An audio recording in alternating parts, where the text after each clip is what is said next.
जय हिंद, जय भारत।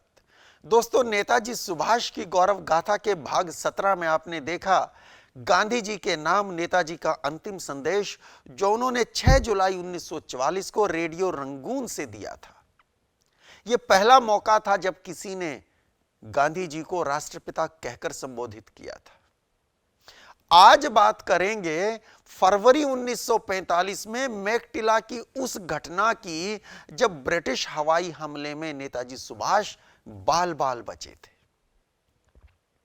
वर्ष 1944 की मानसून के खत्म होने के बाद दूसरे दौर के युद्ध के लिए आजाद हिंद फौज के 2 और डिवीजन तैयार हो गए थे। नंबर 2 डिवीजन के कमांडर थे कर्नल अजीज अहमद, जो एक बम हमले में घायल हो गए थे, और उनके स्थान पर सुभाष ब्रिगेड में कमांडर रह चुके कर्नल शाहनवाज खान, जो अब नंबर 1 डिवीजन के कमांडिंग अफसर थे, उन्हें नंबर 2 डिवीजन का कमांडिंग अफसर बना दिया जाता है। और नंबर 3 डिवीजन के कमांडर थे कर्नल जीसी नागर। आपको ध्यान होगा कि वर्ष 1944 में आजाद हिंद फौज की लड़ाई लड़ी थी नंबर 1 डिवीजन ने। अब बारी थी नंबर 2 डिवीजन की। अक्टूबर 1944 में नंबर 2 डिवीजन की एडवांस्ड यूनिट्स रंगून के लिए रवाना होने लगती हैं, और जनवरी 1945 के आखिर में इन्हें पोपा हिल के अभियान में भेजने का निर्णय होता है।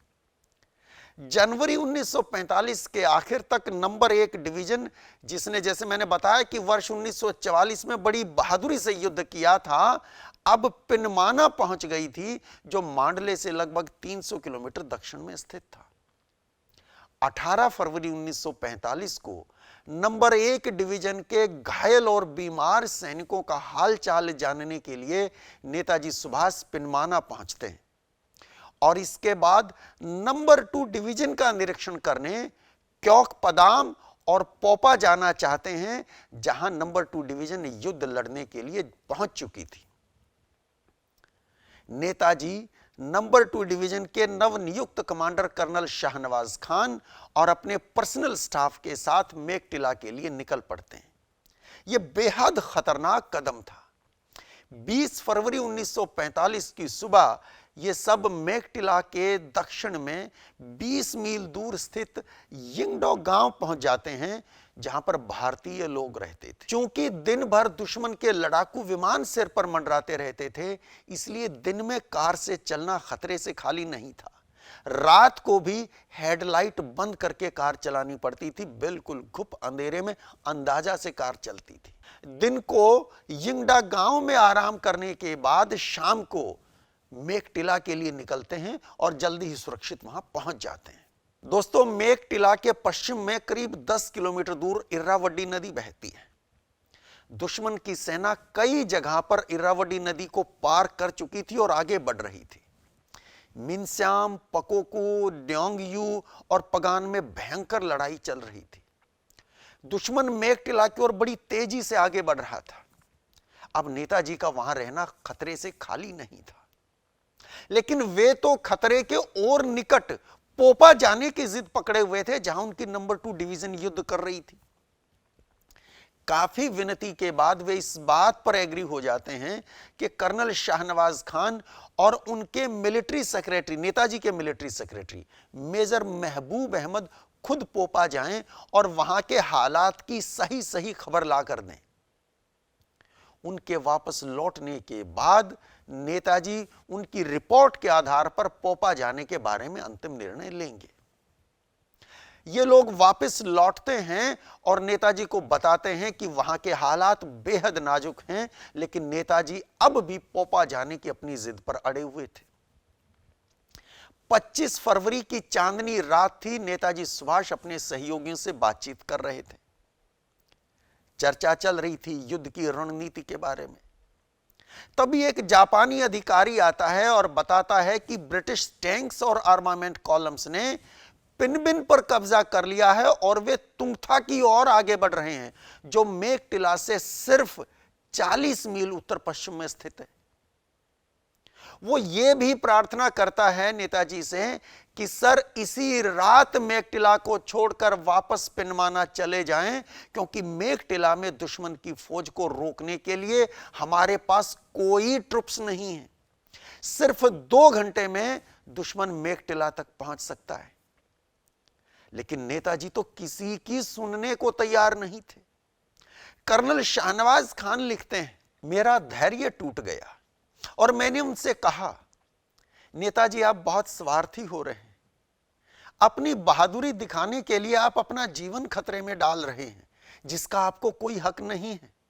आपका जीवन आपका नहीं है, यह भारत की अनमोल धरोहर है जो हमारे पास रखी है, और मैं इसे खतरे में नहीं पड़ने दूंगा। मैंने विनती की, नेताजी सोचिए तो, यदि आपको कुछ हो गया तो आजाद हिंद फौज और भारत की आजादी के संघर्ष का क्या होगा।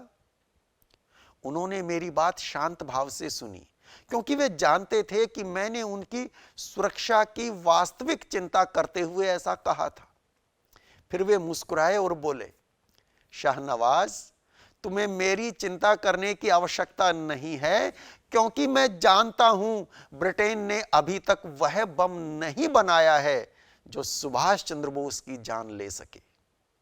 शाहनवाज आगे लिखते हैं, उनकी यह बात तो बिल्कुल सही थी, क्योंकि जिस जगह नेताजी ठहरे हुए थे वहां उसी दिन दोपहर के बाद दुश्मन के जहाजों ने बहुत बम गिराए थे। चारों ओर भयंकर तबाही मची थी और यह कल्पना करना मुश्किल था कि नेताजी को खरोंच तक नहीं आई थी। दोस्तों, नेताजी के सहयोगियों ने सोचा कि किसी तरह रात कट जाए तो आगे जाने का प्लान एक दिन के लिए टल सकता है, क्योंकि दिन में कार से नहीं जा सकते थे।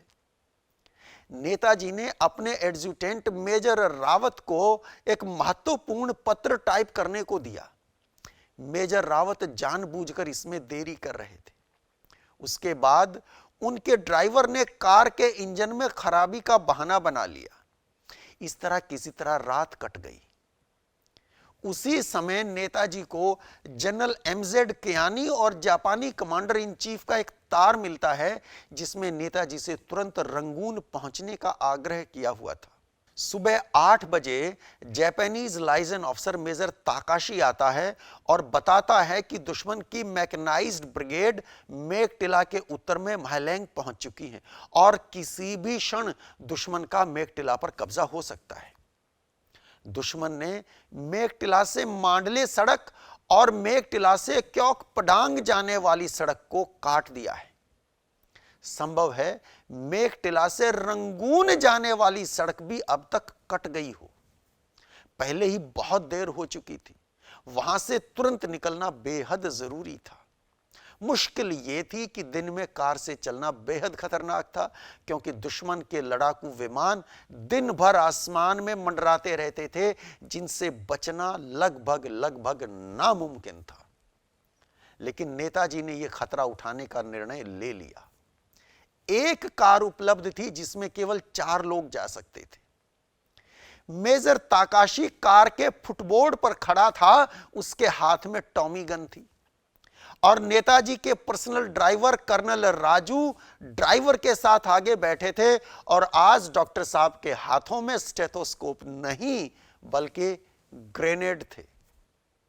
नेताजी और कर्नल शाहनवाज कार की पिछली सीट पर बैठे थे। नेताजी के हाथ में भी टॉमी गन थी तो शाहनवाज के पास ब्रेन गन थी और सबकी मुस्तैद निगाहें कार के बाहर टिकी थी। पता नहीं दुश्मन कब किस तरफ से आ जाए। 40 मिनट बाद इनकी कार सुरक्षित यिंडो गांव पहुंच जाती है। यह एक चमत्कार ही था कि तब तक दुश्मन का कोई लड़ाकू विमान उधर नहीं आया था और ना ही कहीं रोड ब्लॉक मिला था। लेकिन जैसे ही गांव पहुंचे 5 मिनट ही हुए थे कि ब्रिटिश फाइटर प्लेन आ जाते हैं और उनमें फिट मशीन गनों से गोलियां दनादन बरसने लगती हैं। और ये गोलियां 10 इंच लंबी थी, जो रेल के इंजन और भारी टैंक को भी बर्बाद कर सकती थी। फिर इंसान के नाजुक शरीर की क्या बिसात थी। लेकिन नेताजी फिर से बाल बाल बच जाते हैं। उन दिनों उस एरिया में दुश्मन के जासूस सब जगह फैले हुए थे। इसलिए नेताजी सुभाष और उनके साथी गांव छोड़कर पास के जंगल की ओर चल पड़ते हैं।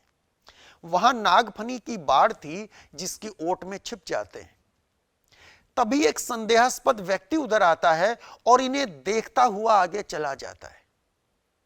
इन्हें शक होता है और बाढ़ को छोड़कर गांव से दूर, लगभग 1 मील दूर घने जंगल में घुस जाते हैं। जैसे ही ये लोग जंगल में पहुंचते हैं, दुश्मन के 2 लड़ाकू विमान आते हैं और नागफनी की उस बाढ़ के ऊपर मंडराने लगते हैं जहां कुछ देर पहले नेताजी और उनके साथी छिपे थे। जब वहां कोई नहीं मिलता तो जहाज चले जाते हैं। कुछ देर बाद फिर से विमान आते हैं और अब उन पेड़ों के ऊपर मंडराने लगते हैं जिनके नीचे एक छोटी सी खाई में नेताजी सुभाष छिपे हैं।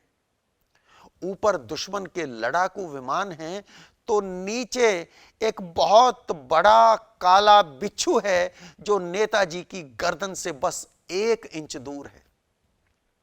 नेताजी उसे देखते हैं लेकिन हिल भी नहीं सकते, क्योंकि इस बात का डर है कि दुश्मन को उनके हिलने से वहां उनके होने की खबर हो सकती है। कुछ देर बाद वे विमान चले जाते हैं और एक बार फिर से चमत्कारिक रूप से नेताजी बच जाते हैं। अगली रात नेताजी सुरक्षित पिनमाना पहुंच जाते हैं। उसके बाद क्या होता है यह जानने के लिए कीजिए थोड़ा सा इंतजार। आज की कहानी कैसी लगी कमेंट बॉक्स में लिखकर जरूर बताइएगा। जय हिंद, जय भारत।